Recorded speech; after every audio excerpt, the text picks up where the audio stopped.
Hey everybody, thanks for listening to the El Toro's podcast, exclusively now on Anchor.fm. If you haven't heard about Anchor, it's the easiest way to make a podcast. Here, let me explain. It's free. There's creation tools that allow you to record and edit your podcast right from your phone or computer. Anchor will distribute your podcast for you so it can be heard on things like Spotify, Apple Podcasts, and many more. You can also make money from your podcast, which is always a plus, with no minimum listenership. And it's everything you need to make a podcast right at your fingertips and in one place. I can't believe it took me this long to switch over to Anchor.fm, but I couldn't be happier now. So, get yourself started and download the free Anchor app now, or go to Anchor.fm to get started.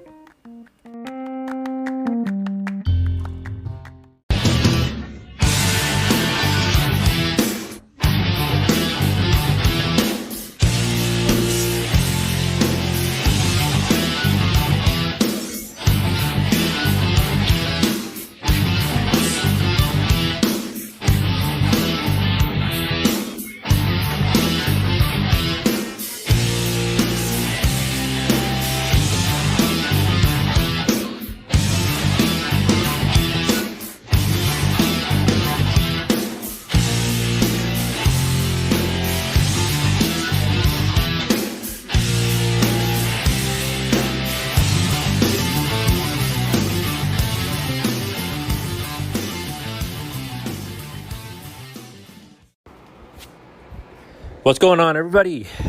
Welcome back to El Toro's podcast. And yes, this is he. This is El Toro. I am back and better than ever. I know I said that it would be a while since I would come back and actually do a podcast, but things that happened recently have sort of inspired me to kind of return a little bit sooner than anticipated. So the format will definitely still be changing, only now I will have been able to get with the program and just get my stuff done in the process. What inspired me to return? Well, for 7 years, 7 long freaking years, we did not have a voice in the business of professional wrestling. Remember that tagline, professional wrestling. CM Punk had left the WWE, never to be seen again in a pro wrestling ring, contrary to popular belief. And CM Punk is now back. And that was the trigger for me to come back and start up the podcast, because as many of you may know, and for those of you who don't, this is a spoiler alert. I am a huge CM Punk fan.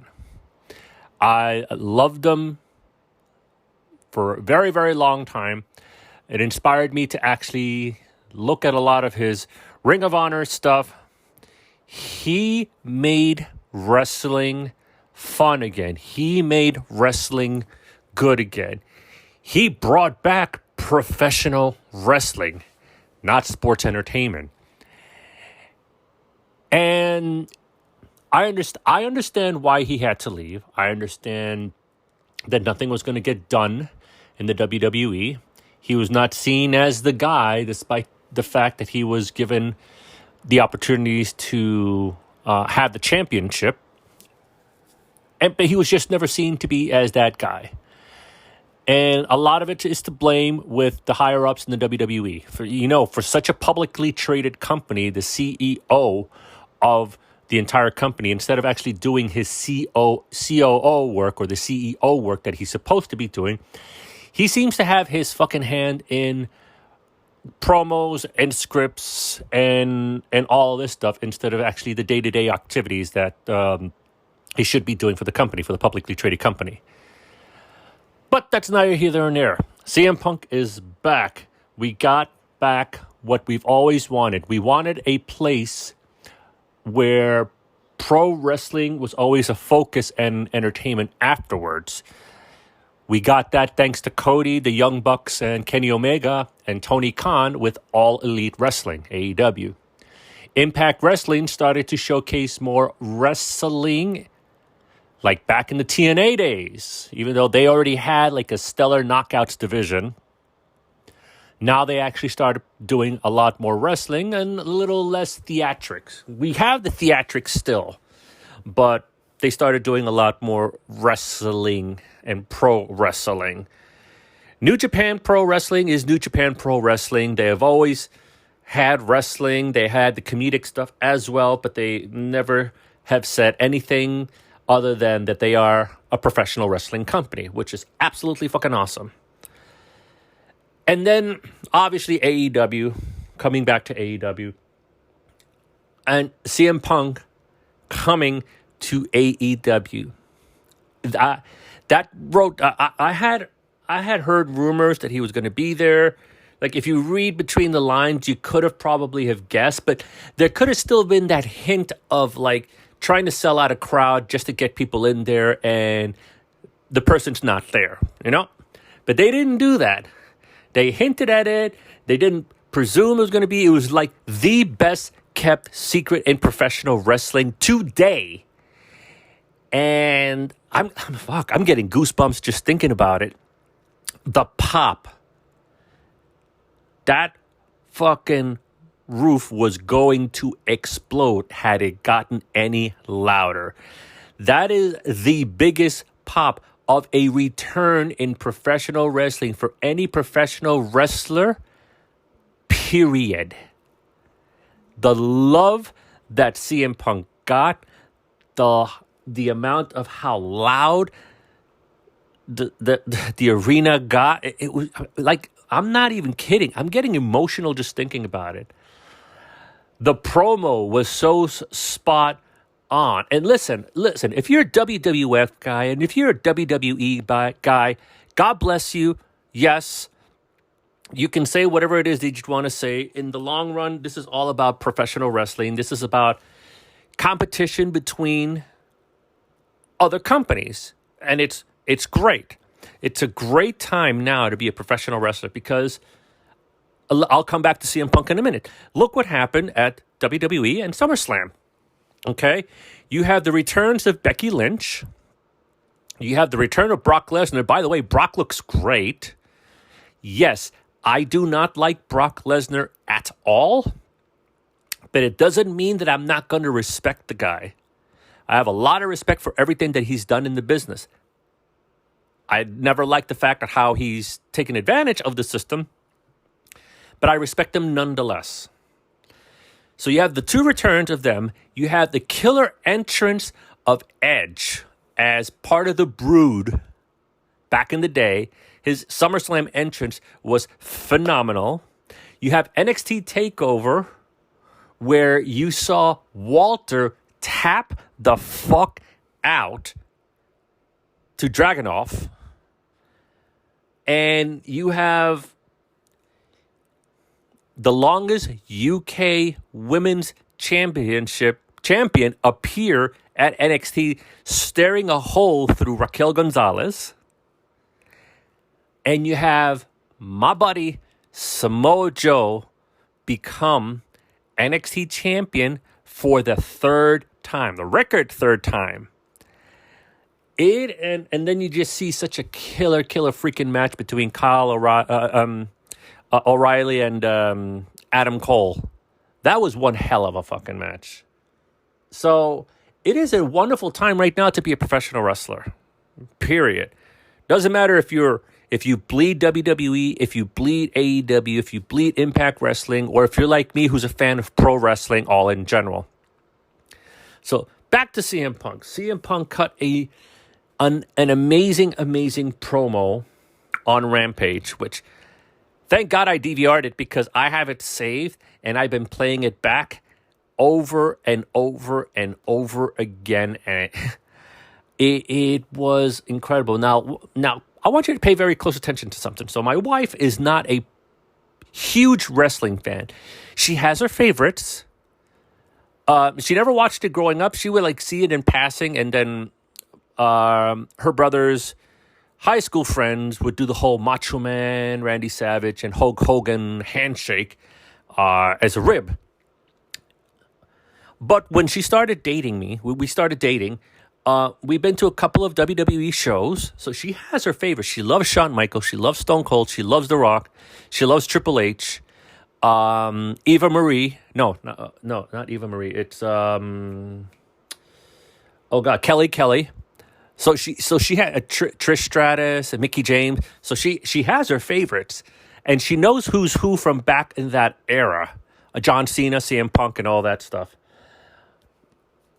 And obviously, she knows my love for CM Punk. I got a shitload of CM Punk's shirts, a couple of his hats, some of his sweatpants, all of this stuff when he was in WWE. And I got a couple of DVDs here and there. The Best in the World DVD from the WWE. And I have a couple of the Best of CM Punk Ring of Honor DVDs somewhere around. So I am a huge CM Punk guy. Love him to death. I would love to meet him someday. And I'm telling her about the return and the pop and how that roof basically just almost exploded, and his promo, that it caught a glimmer in her eye. And I said, baby, if you'd like, I'll show you. So I put on Rampage. I put it on right from the beginning. The arena was already chanting CM Punk. The music hadn't hit yet. The second the music hit, and I looked over to see what her facial expression was, her jaw dropped, because even she has not heard a pop like that for any professional wrestler that has returned, or anything in general, anywhere close to that. And then she watched the whole thing, him coming out, the full 10 minutes of him just like slowly walking to the ring, breaking to commercial. He's in the ring, and he starts off like, you make a guy feel like Britt Baker in Pittsburgh type thing. And she was glued. I don't think she blinked. And she was like, oh, because she heard the promo and heard everything that he said, which was fucking spot on. And even she had goosebumps. So I'm telling you, this is an amazing time to be a pro wrestling fan. And I am so thankful for Tony Khan, for Cody, for the Bucks, for everybody who made this happen, and for CM Punk for wanting to return. I got so teary-eyed when he basically said that he needed all that time to get better, because he was not better. He was not good physically, spiritually, and emotionally. And I completely get how that could affect you completely. That's what made me want to come back and do podcasting, because I was not there anymore physically, certainly not there mentally, and I was not there spiritually. Don't get me wrong. I still love pro wrestling. I still love the product in general. I have my opinions on how things are being done and how things are being not done. I am not a person who works in professional wrestling anymore. Used to work for a professional wrestling company in the independent scene. I'm trying to find a way of actually continuing to learn my craft. But until then, I'm reading books. I'm watching content. I'm attending shows. I'm trying to see if I can actually get backstage, just trying to learn a little bit more of the ropes. So I am not by any means an expert. I do actually do my research. And I know a few things here and there that I don't really blurt out loud because I haven't been given the okay, and I respect that with my friends that, give me all the information. So, by no means I'm an expert. I do promise my viewers and my listeners that I am very honest. If I'm wrong, I will say that I'm wrong. And I actually do my research as best as I can with the limited resources that I do have. I mean, Google Magic, my friend, is one of the best things out there. So having heard Punk say that he needed time to feel, to heal, clicked in my head, and like saying, this is how I needed to feel in order to come back. And I needed to feel it. And I felt it. I felt you, Punk. I felt everything that you had to say in the professional wrestling ring on Rampage last week. And because of you, I'm back as well. We're going to have a lot to talk about. I am so excited for this. I just wanted to put something out there and let everybody know that El Toro's podcast is going to be back. We'll see how much we can actually get these contents out. I'm going to be going on vacation very soon to Washington, D.C. with the family. So rest assured that I am going to be doing something very soon. But I want to let everybody know that I'm back. I am better this time around, and I am going to be doing everything that I possibly can to continue doing these podcasts going forward. That's all from me right now. I really hope that you guys are doing very, very well on this lovely, lovely Wednesday, August the 25th of 2021. This is El Toro from El Toro's podcast signing off for today from New York City, and be safe.